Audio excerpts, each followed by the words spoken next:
Ladies and gentlemen, I'm very pleased to welcome you to this episode of Breaking Barriers.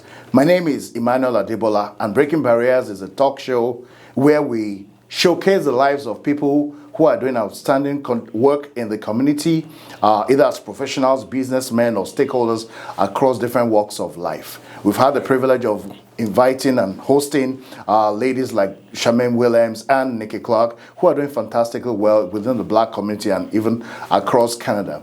Today is the turn of another man called Michael Emeka Dibua. Michael Emeka Dibua is a legal practitioner, but he's a lot more than that, and we're going to find out a lot more about him today. So how are you, sir? Good, how are you? Welcome to this event, this episode.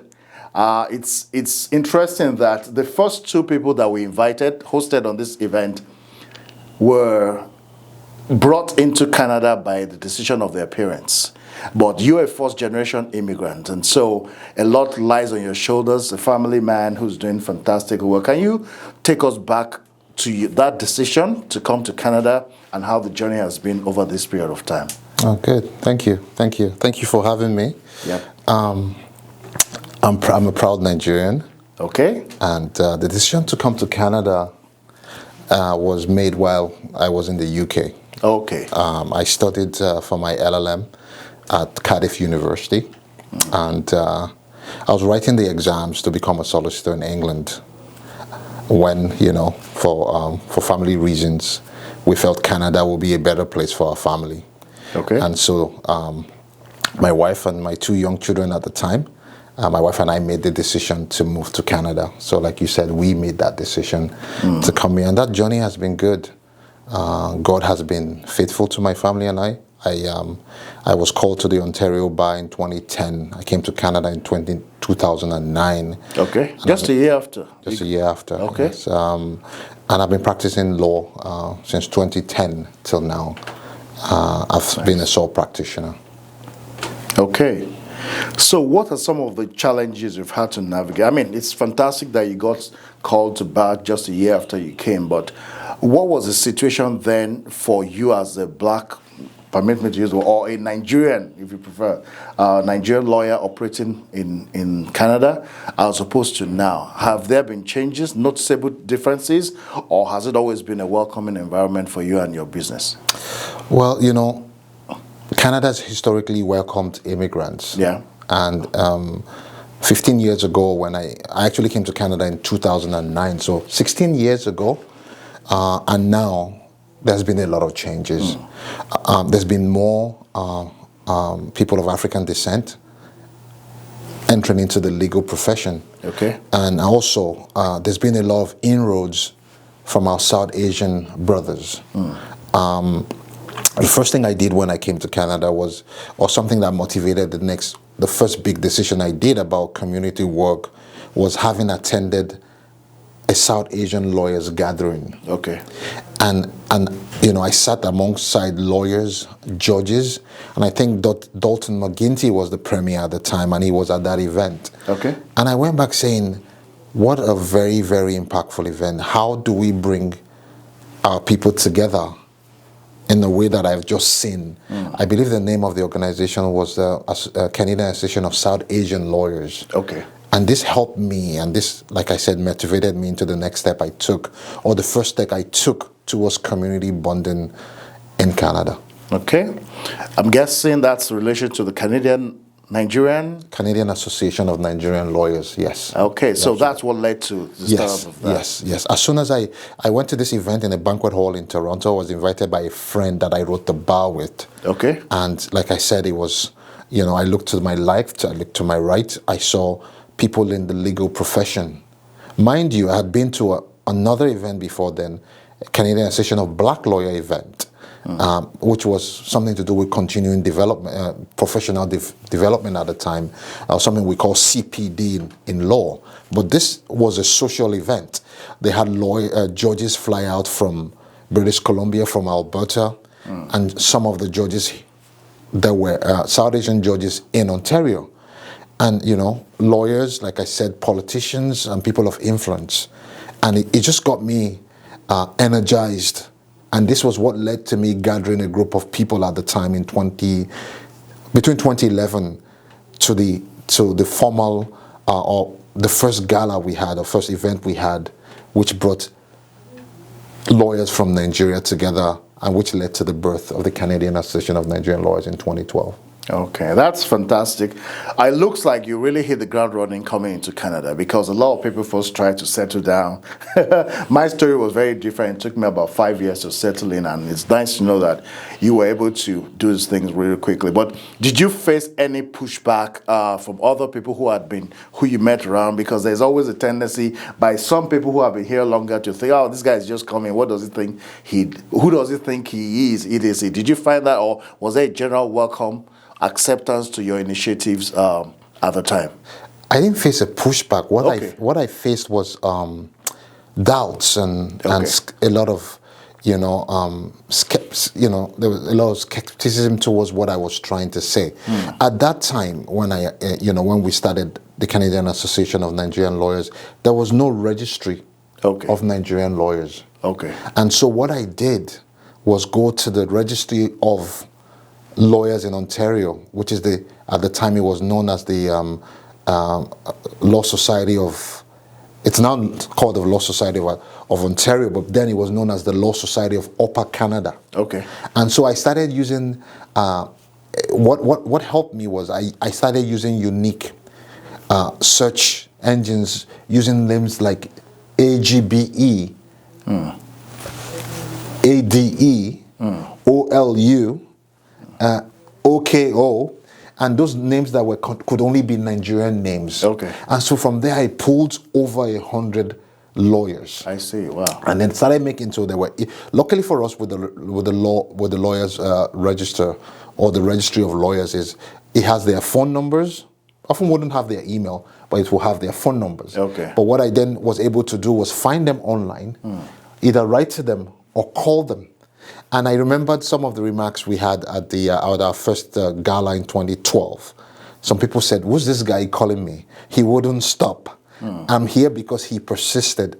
So coming together at the time was, it was almost like people were waiting to be gathered together. And so it wasn't a pushback. Everybody wanted to have an association that represented us. It just needed somebody to be the catalyst. To drive it. Yes. Great stuff. And how it's nice to know that you were able to start that, and I imagine that the organization continues to grow even today. But let's get to know. So what aspect of law is your primary focus? I've practiced mainly in family law. And some aspects of civil litigation. Civil litigation. Which one do you prefer? I don't prefer. I see it as service. For me, the practice of law, it's just being able to be the advocate for people, being able to render a service, to move someone from a situation where they are to a place of fulfillment or a place of completion, or just being able to provide a service that will help people in their time of need. That's what law is to me. Family law is that unique, very, very tough area of law, because when people separate, there's a lot of emotions involved. So the ability to navigate navigate out of that, towards a settlement is what keeps me going. I just like to be able to help my clients go through that process, knowing that they've just been hurt, knowing that they are, going through a hard time, but helping them see it through to where, while it will never ever be, and nobody will be satisfied that their marriage is broken or their children are in that situation, they're able to say, I've come through this with the assistance of Michael. This is what motivates me. Amazing. Well, in my view, I think you've picked a very, permit to use the word, lucrative area of law, because the trend has been that a lot of people, particularly within our community, face challenges in their marital lives when they come to Canada, and not many marriages have made it. But we'll talk about that on the next side. So stay tuned and see you soon.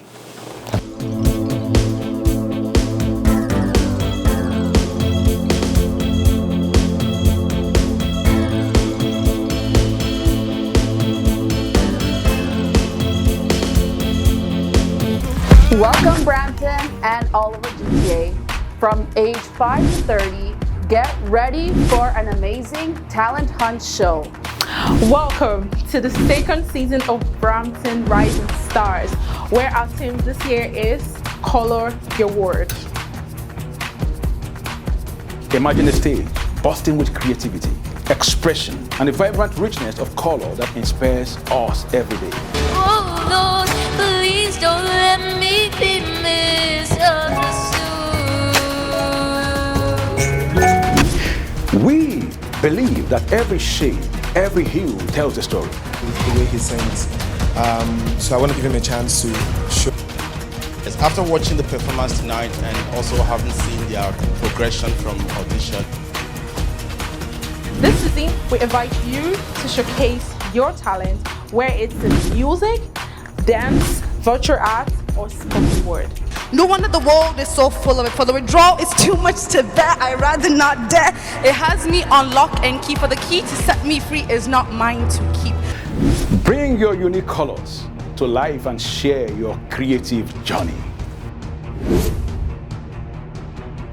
Register now at BramptonRisingStars.ca. Registration open 1st of May and it runs through the 15th of June 2025. This event is supported by. For sponsorship opportunities and participation inquiries, please visit BramptonRisingStars.ca. Contact numbers.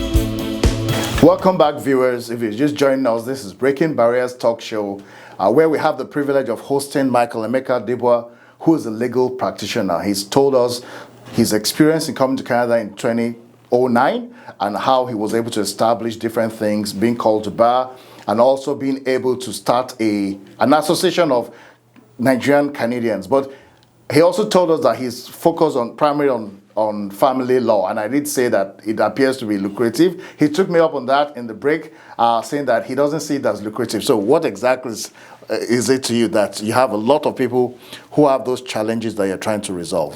So for me, there's the business of law, yeah, and the practice of law. Okay. I focus on the practice of law. Okay. Which, I mean, let's be clear, and I want to be full disclosure. Yeah. Most lawyers, get very rewarded for the work that they do. Mm-hmm. I apart from private clients, I also provide services under the legal aid program. Okay. So most people, depending on their income, are able to get benefits from get a certificate from the government, where they approach lawyers who provide services on that legal aid, that platform. Okay. Right. So as much as it's rewarding, the idea is not. It's when you talk about family, an emotional situation in a family. Most times we're dealing with children. We're dealing with things like residence, decision making, and so on and so forth. So that aspect of family law is not about money. Yeah. It's actually about very, very, very things that are important to the family. Who do the children reside with? Okay. What kind of parenting time would the other non-primary parent have, and so on. So just being able to help families go through this, it's what motivates me. Of course, it's important to get rewarded. We all have to pay our bills, but that's not the primary focus of my practice.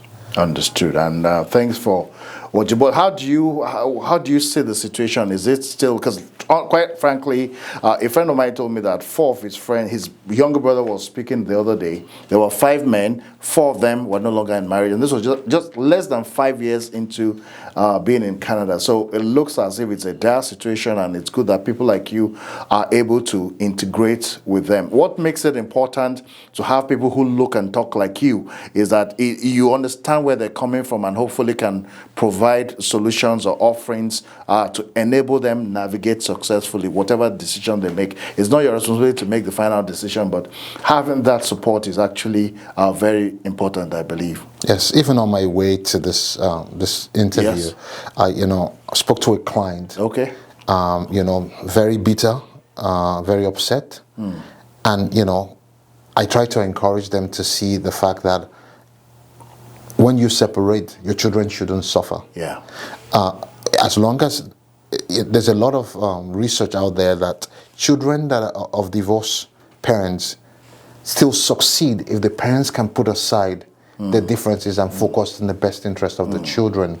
And this is what motivates me.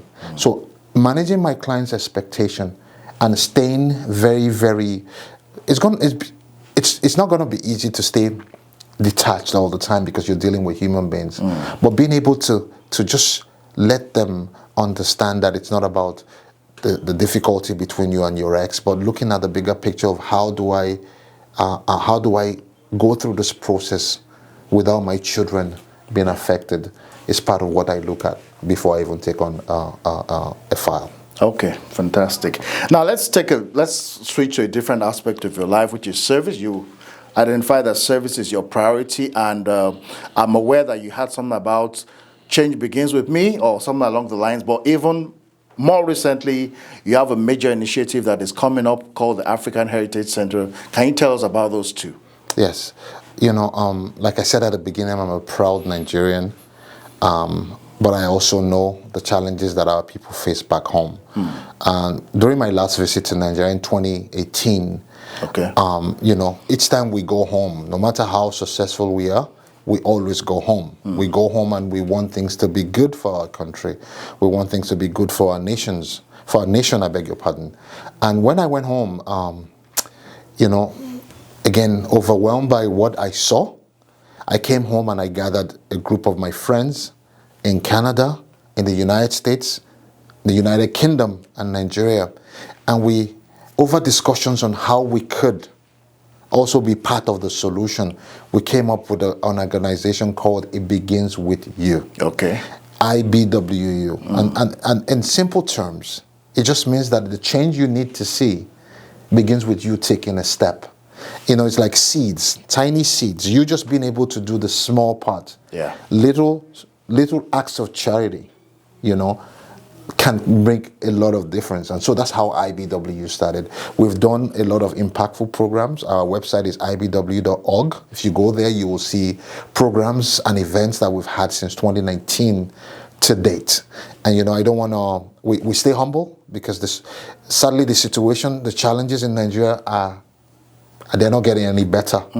So I'm not going to sit here and say, we've been able to do all this and all that. No. But for every time we come together as a group, we're able to take what God has given us and give back to our community. And that's what IBW stands for. Okay. With respect to the African Heritage Center, we live here. Canada is one of those countries in the world where, Canada recognizes that you're Canadian, but also recognizes that you're from another country. Yes. And we as people of African descent, you look around us, you look around the country, look around Ontario, and you see, we're well represented. The Caribbean nations, African nations, you said it at the beginning, black people making impacts in the community. Yeah. But then you say, okay, do we have a place? Do we have somewhere that we can gather together? Do we have somewhere where, we can, come together and talk about the things that challenges us? We have people from the Caribbean wanting to know more about Africa. Yeah. We have people wanting to know about their ancestry, DNA, and so on. Yeah. We want our children to have a focus point or a beacon, somewhere they can go and see, like you said, people like them. Somewhere that motivates them. And you say, what do we have in Ontario? Unfortunately, we have nothing. I would say we have religious organizations, at least to start with, but we need more than that. So continue. Yes, we do have the Jamaican house. Yeah. It was built, I don't know when it was built, but for I don't have the statistics for the population of black people in Ontario, for instance, or in Canada. But we need a place that would stand out. Yes. A place that can be a rallying point. graciously, or how do you say, in the last few years, there's been an increase of immigrants into Canada from the United States and from Africa and the Caribbean. Yes. And we continue to exist in silos. People want to do their own thing. The African Heritage Center, the vision for it is for us to be a rallying point that brings our people together. Our website is africanheritagecenter.org. If you go on that website, you will see our concept of what we hope this place will be like.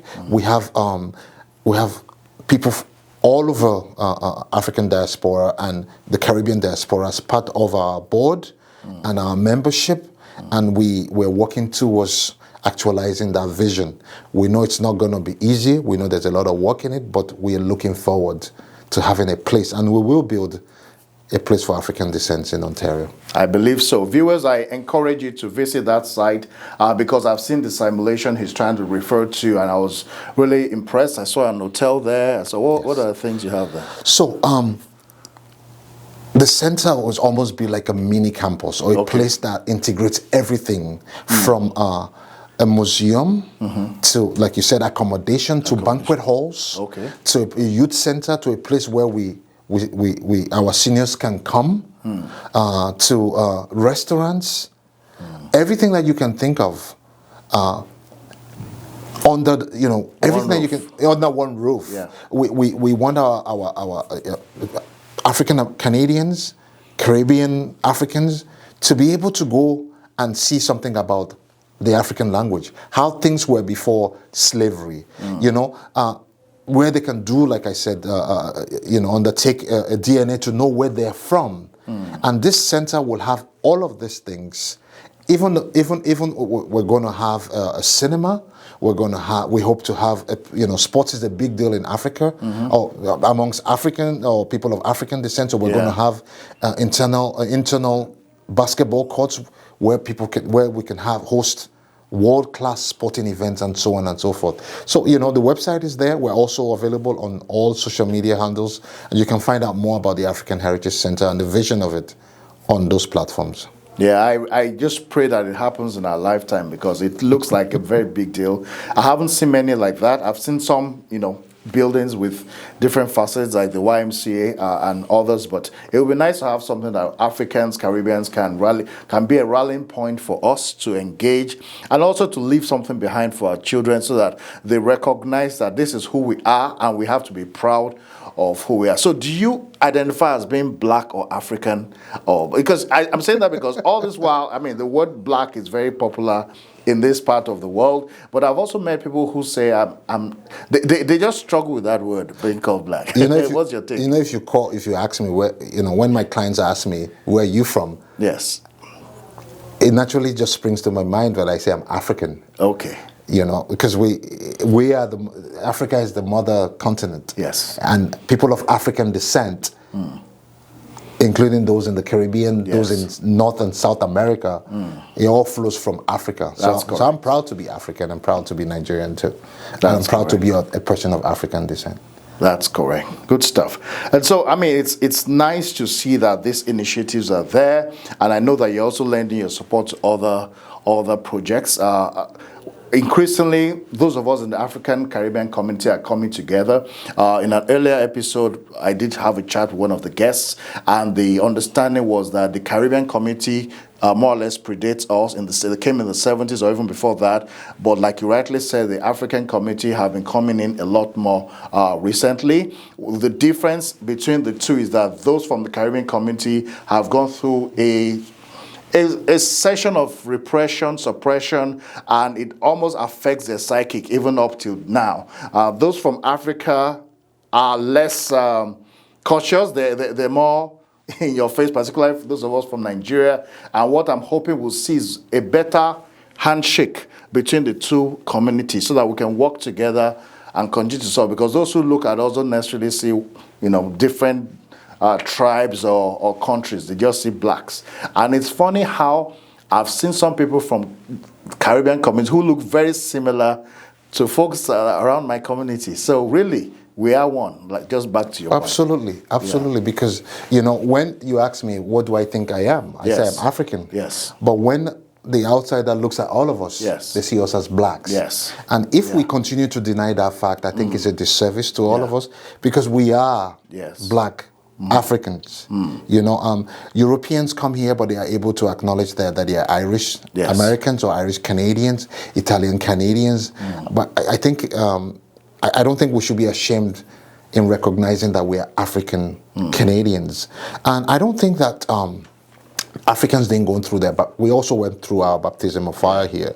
I mean, like I told you, I lived in England for a while, and I don't know what generation now, which time we got there, whether the Caribbeans got there before us, but I know that we also went through our baptism, which is, coming to a new country, not understanding the system.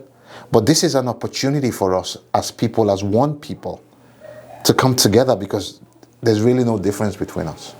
So I know one thing, that you pride yourself in being a family man, and just earlier today we learned that Masai Ujiri is no longer going to be staying on with the Toronto Raptors.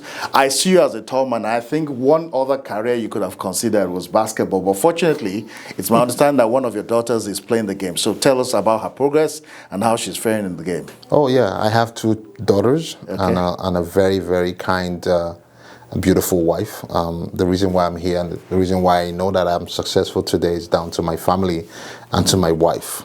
My children both of my kids play sports. My older daughter plays rugby for the Queen's University in Kingston. And my younger daughter, Mildred, plays basketball. She's actually at University of East Carolina University in North Carolina. That's a mouthful. That's a mouthful. But yes, she plays. So she's going to be playing NCAA, and we've just encouraged her. I encourage sports. It's a huge thing in the black community, and it's come home to roost in my own home as well. So I will continue to encourage as much as we.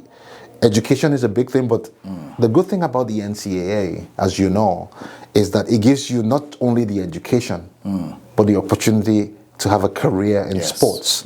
And we've seen what sports has been able to do in our community, and it's important that even in Canada, that the government should do more to help.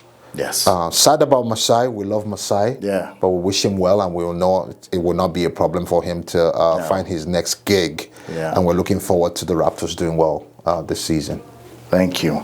Well, on that note, ladies and gentlemen, it's been a privilege to meet Michael. There's so much more about him, but there's not much time. But I welcome you to visit African Heritage Center.org, where you can learn more about the initiative coming up, and hopefully you can get to meet him. Hopefully not as a client, because I hope that your marriage stays as it is, but there will be other opportunities.